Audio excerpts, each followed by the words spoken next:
Uhuru. Uhuru! I think it's really important for us to recognize Comrade Mike Africa. He is one of the Move Africa family.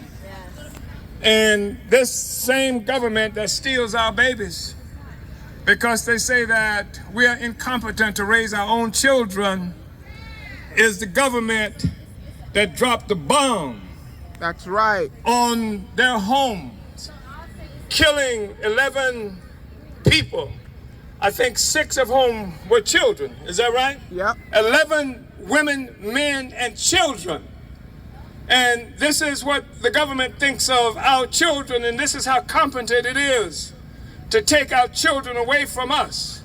And not only did they do that, Mike, I don't know if Mike's probably going to talk about this stuff himself, but I just think it's heroic that this is just one of the survivors of the murder that has been imposed on our community at different times, and it takes different iterations. And the struggle that we're involved in now is just one front, trying to get our children back and trying to stop this relationship that we have with the colonial government can steal your children at will and then make a law that justifies it and criminalize you at the same time. So I just wanted to say some things about Mike Africa. I know there was an introduction that Rage had that she was going to be making for Mike Africa, but I just wanted to say those things. That they murdered them, and then they took the remains of the children. Yep. They took the remains of the children and turned it over to the university, and the university was experimenting with the remains of the children. And this is the government that they're talking about should take care of our children instead of us. And I want to say that black women, African women, mothers of civilization, of humanity itself, who took care of white babies for so long, are now treated like incompetence in terms of being able to take care of our own children. We reject that 100%. And Mike Africa is here to reject it too. And I just want to express appreciation for this brother. All right. Oh, man. Oh, I wasn't fired up before, but I'm fired up now. Every time I see the chairman, I feel incompetent. I feel like I should be at the gym getting them push-ups in. I watched him on social media and I saw him squatting. I said, what am I doing? I got to up my game. This ain't working. I am so inspired and moved and humbled to be in your presence, Chairman. I just appreciate your energy and your will. This is exactly why the government wants to silence you. That's right. They want to stop and discourage those people that want to follow you and that are motivated by who you are. And I'm so proud that you keep on moving forward. I am so honored. Uhuru.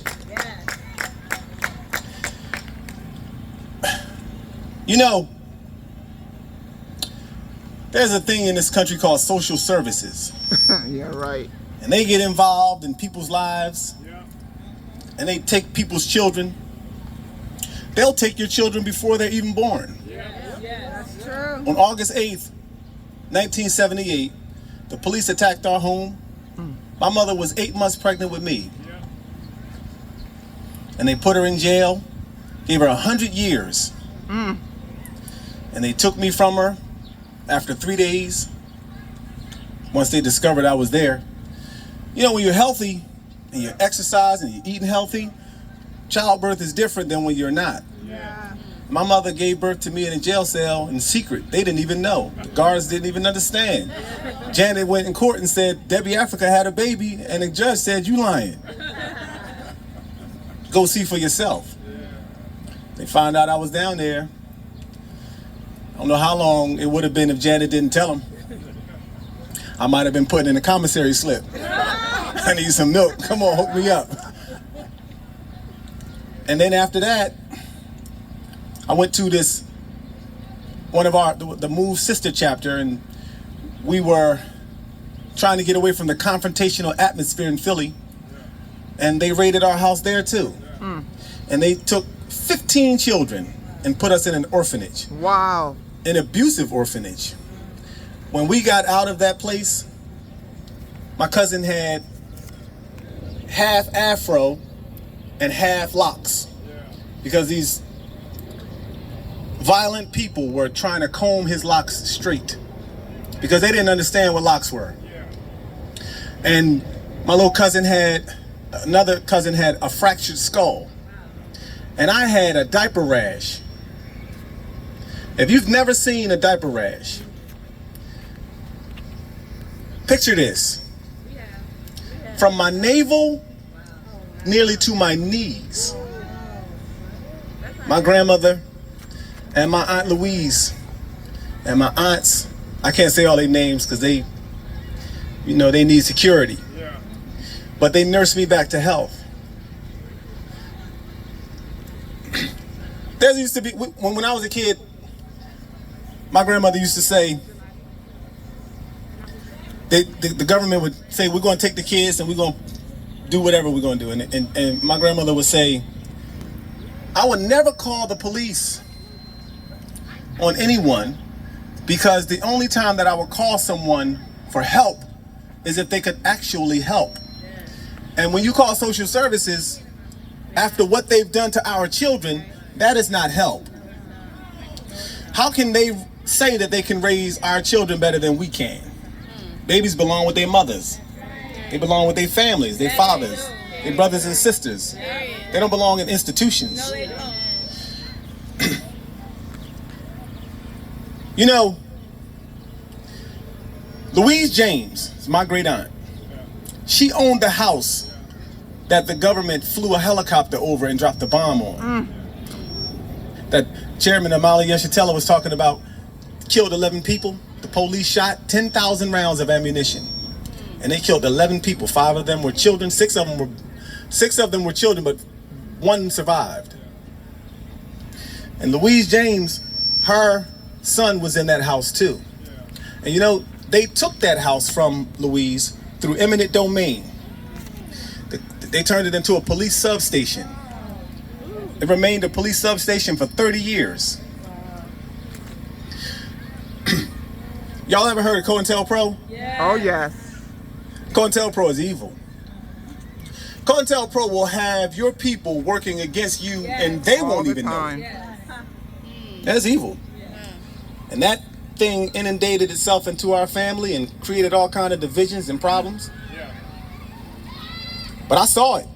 I was a child and I saw it. I said, wait a minute, there's something else. I remember them lessons I learned from my grandmother and my Aunt Louise and other people in the community, and I saw these issues. I didn't talk about them because I really couldn't fully explain it, but ever since I was a 13-year-old boy, I was on the move. And while other members, my other peers were getting weeded out and separated, and I said, I gotta stay on the move. And then once around 2017, that house that we all were raised in, the house that was bombed was like the move orphanage. All of the people that were in prison, the children of the people that went to prison went to this place, 6221 Osage Avenue. That's why that place was bombed. The person that ordered the bomb to be dropped, Gregor Sambor, under the leadership of Wilson Good, said that he considered the children just as much of a threat to the government as the adults. Yep. They turned that place into a police substation. And I said, you know what? I'm looking at the example of Chairman and Damon Williams and other Panthers and other revolutionaries and my Aunt Louise James, who owned that house. She said, I want my house back. She said, I want my house back. The government said, you ain't getting that house back. Well, I told the government on January 10th, 2023, we put a down payment to get that house back. Woo-woo! This is our land. That's right. This is our land. It's not theirs. And it's important for us to fight for it and protect it. Because where are our children going to go if they don't have any land to go anywhere?